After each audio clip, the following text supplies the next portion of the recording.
WhoBob WhatPants.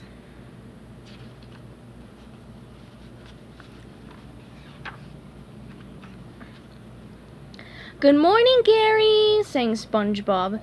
Isn't life great? He asked, picking up Gary and hugging him a little too tightly. Gary let out a loud growl. Later on his way out, SpongeBob bumped right into his best friend Patrick. "Oh, hey, Patrick, how goes it?" SpongeBob asked. "Great until you showed up," muttered Patrick. "That was a cake for my mom's birthday," he continued, pointing to his chocolate-covered belly. "Thanks a lot. Now please, just go away." SpongeBob frowned and walked away. Next, he visited his good friend Squidward, but Squidward just slammed the door in SpongeBob's face. SpongeBob felt even worse than he had before.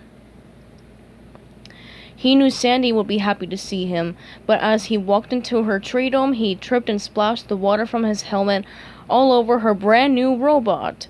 Sandy's face turned red with anger. "Just go!" she snarled. There was only one hope left, the Krusty Krab, but as he entered the kitchen, SpongeBob slid across the floor, and knocked Mr. Krabs and his crisp dollar bills right into the fryer. "If I were you, lad, I'd get as far away from me as possible!" Mr. Krabs barked. Miserable, SpongeBob decided it was time to leave Bikini Bottom forever. "Goodbye, Bikini Bottom!" SpongeBob called out. "Goodbye, life as I know it!"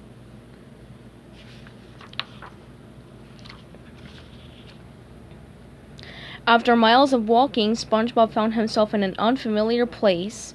There were new sounds and scary creatures. It was dark, and suddenly SpongeBob heard a loud noise. Afraid, he ran away as fast as he could. As he ran, SpongeBob tripped on a rock and tumbled down a tall cliff, bumping his head hard on the way down. Meanwhile, back in Bikini Bottom, Patrick was knocking on SpongeBob's door when Sandy appeared. "Patrick, where's SpongeBob?" she asked. "I don't know, I've been knocking on his door for 3 hours. Worried, she gave the door a quick karate chop. Boom! The door came crashing down. Inside, an oversized Gary let out a meow. "Oh boy!" cried Sandy. "Gary said SpongeBob left a note." "To whom it may concern, if you found this letter, that means Gary's food bowl is empty and that it needs to be refilled. It also means it's been approximately 1 year since I've split town and no one's noticed till now. No one needs to worry, I won't bother anyone again. Sincerely, SpongeBob." "He's gone! I shouldn't have yelled at SpongeBob!" Sandy lamented. "I must have made him feel really bad."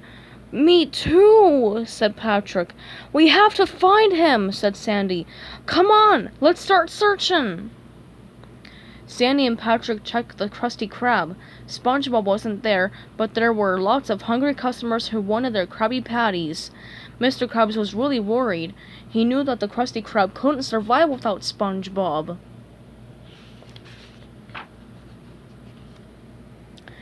"I am nothing without my #1 fry cook," said Mr. Krabs.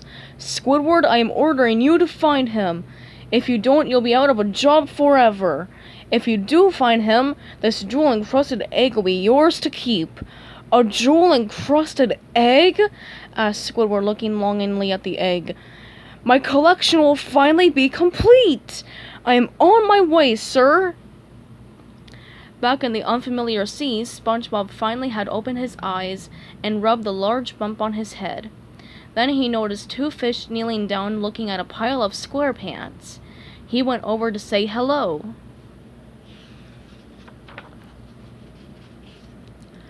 "Oh, hello, we were just admiring your clothes," the fish told him. "These are your brown pants, aren't they?" the fish asked, showing him a pile of brown pants. "I can't remember. I don't even know my own name," said SpongeBob.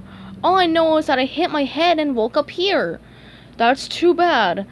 Let's call you Cheesehead Brown Pants." Just then SpongeBob felt something in his pockets. "Hey, what's this?"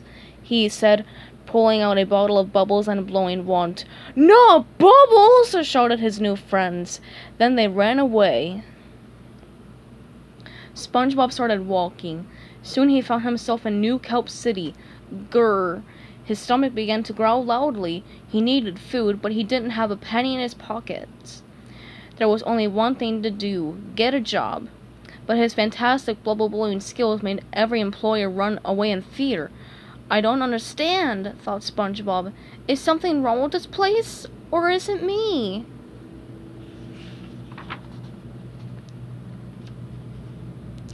SpongeBob began walking around the city aimlessly. To cheer himself up, he took out his trusty bubbles and began to blow. "Bubbles will steady the old nerves," he said to himself. Bloop! "Feeling better already." Then out of the dark shadows came a group of scary-looking fish. They were big, they were mean, and they didn't want any bubbles on their turf. They called themselves the Bubble Poppin' Boys. They tried to catch SpongeBob, so he ran away as fast as he could.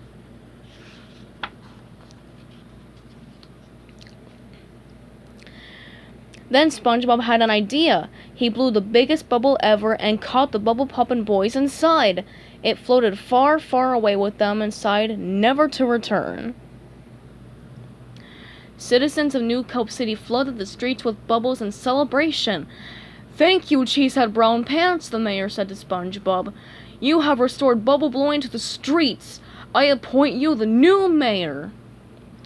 Meanwhile, Sandy, Squidward, and Patrick continued their search. "There he is!" exclaimed Sandy. "On the cover of that newspaper! He's mayor of New Kelp City? We've got to get there quick!"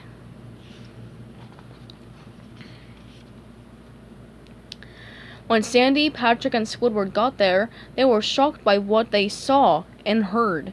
"Citizens of New Kelp City," announced SpongeBob over a microphone, "I'm not exactly sure what a mayor is, but as long as I am wearing this hat, it will always be safe to blow bubbles in New Kelp City, or my name isn't Cheesehead Brown Pants."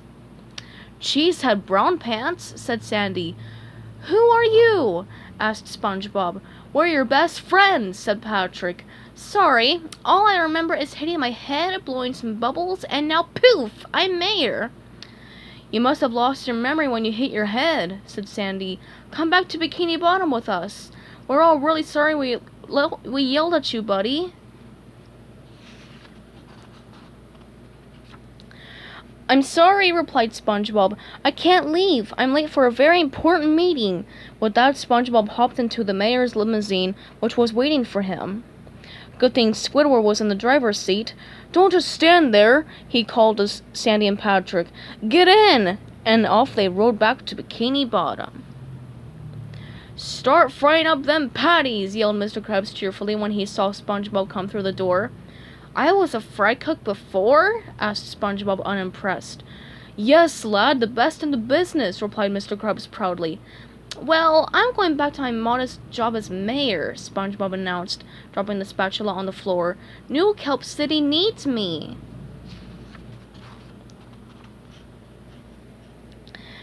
"Mr. Krabs!" cried Squidward with delight. "I brought back the #1 fry cook. You've got to pay up." "All right, a deal is a deal," said Mr. Krabs grumpily, handing the golden egg over to Squidward. As Squidward walked toward the door, staring at his prized possession, he tripped on the spatula SpongeBob had dropped. His precious egg went soaring through the air and hit SpongeBob, smack on the top of his head. "You okay, SpongeBob?" asked Sandy. "Just a bit of a headache, Sandy," answered SpongeBob. "Well, time to get back to work." Patrick, Sandy, and Mr. Krabs all jumped with excitement. They were thrilled to have him back.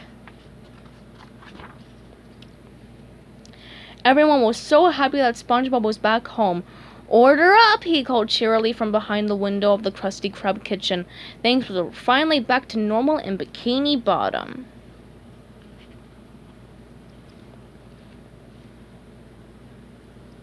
The end.